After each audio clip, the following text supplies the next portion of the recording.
الرسول فخذوه وما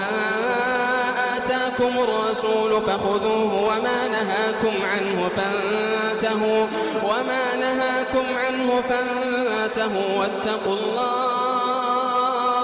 واتقوا الله إن الله شديد العقاب.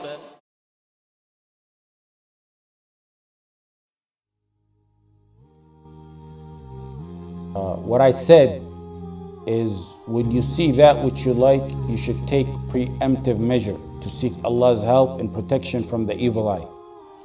This is preemptive, before it happens.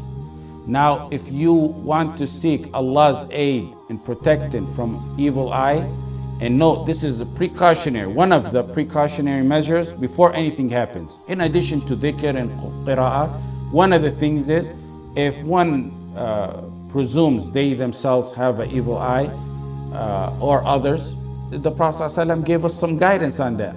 This is to prevent an evil eye. When you see, for example, a beautiful kid, when you see a smart kid, when you see a nice house, when you see a nice car, when there's a significant achievement, you don't want an evil eye to affect no one. So what should be on the tongue of Muslims is what the Prophet ﷺ told us. And it's not mashallah. It's not mashallah. I repeat what I repeated before. It's not mashallah. And it's not la ilaha illallah. And it's not Allahumma salli ala Muhammad. And it's not mashallah la quwwata illa billah. And it's not tabarakallah. It's none of those. Those are praise words. They're beautiful. They're maybe dhikr. They're good. They're nice. They're to be used. But everything gotta be used in its proper time, in its proper place. You can use these as dhikr on your own time. The question is, what is used to be seek refuge in Allah from an evil eye? What's the term? You most definitely, for example, don't knock on wood.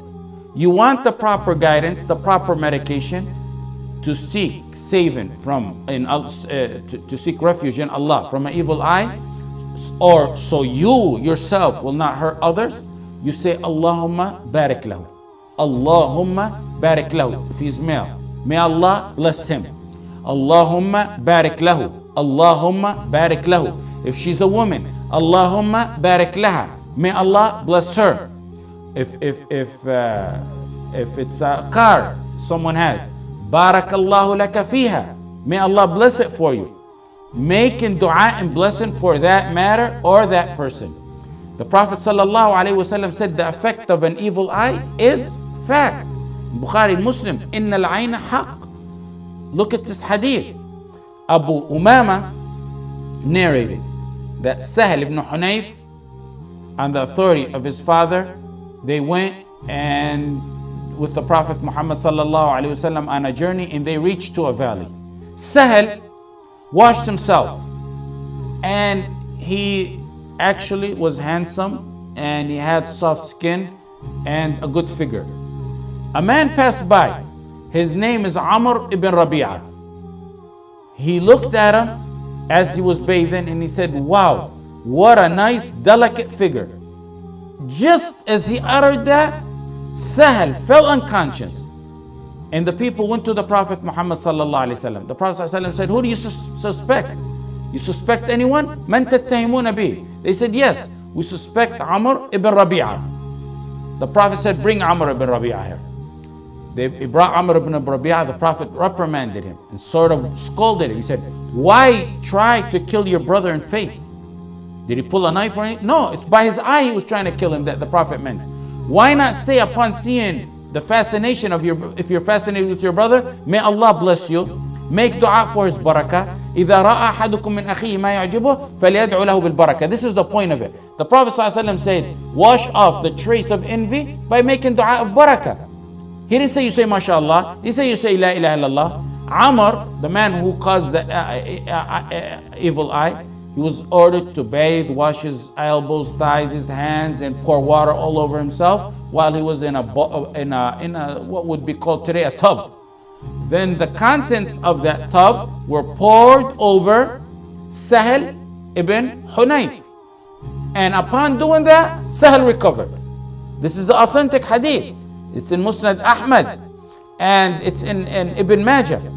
So the washing off, the one who caused the envy eye, was ordered to take a bath. His leftover were in a tub, and that leftover were poured over the one he envied, he affected.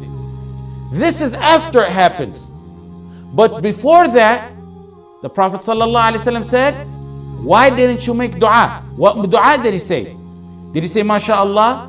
Did he say La ilaha illallah? Did he say make salah on the Prophet ﷺ? Said إِذَا أَرَأَ أَحَدُكُم مِّنْ أَخِيهِ مَا يَعْجِبُهُ فَلْيَدْعُ لَهُ بِالْبَرَكَةِ. The Prophet ﷺ said to eliminate the effect from your eye, make dua of barakah for your brother. Say Allahumma barik lahu. May Allah bless him.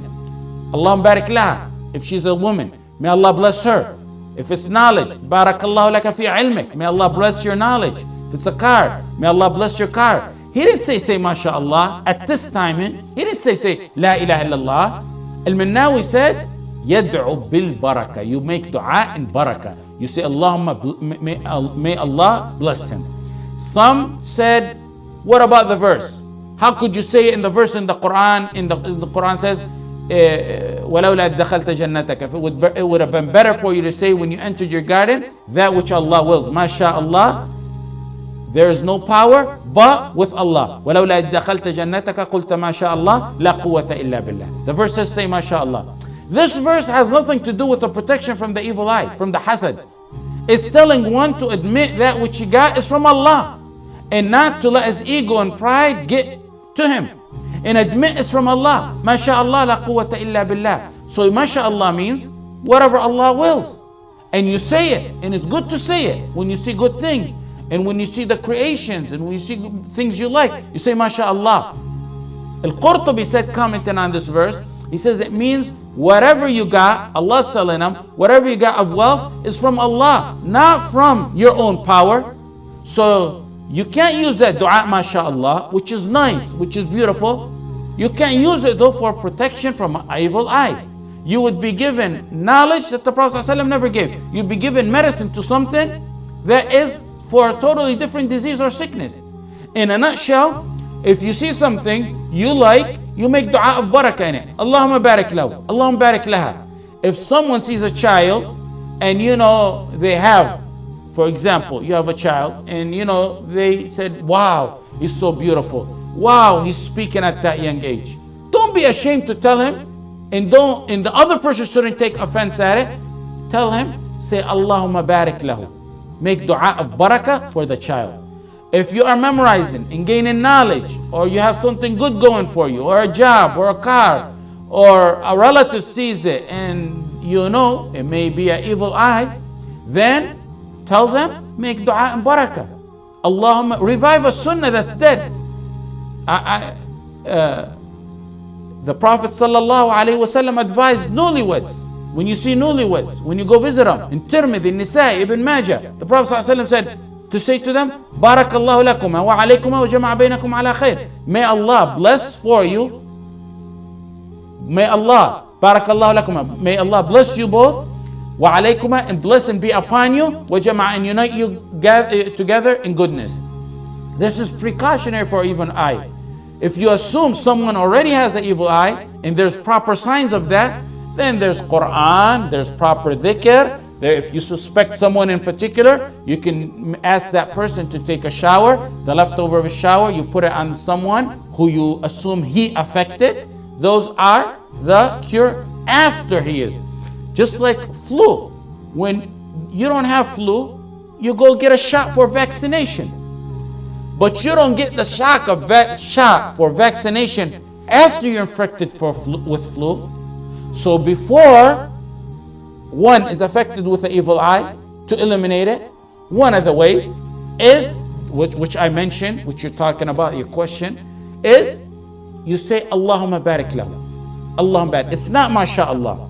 It's not MashaAllah, I say it. Even though I know you're saying to me, scholars are saying it's wrong. MashaAllah is not to be said to eliminate evil eye.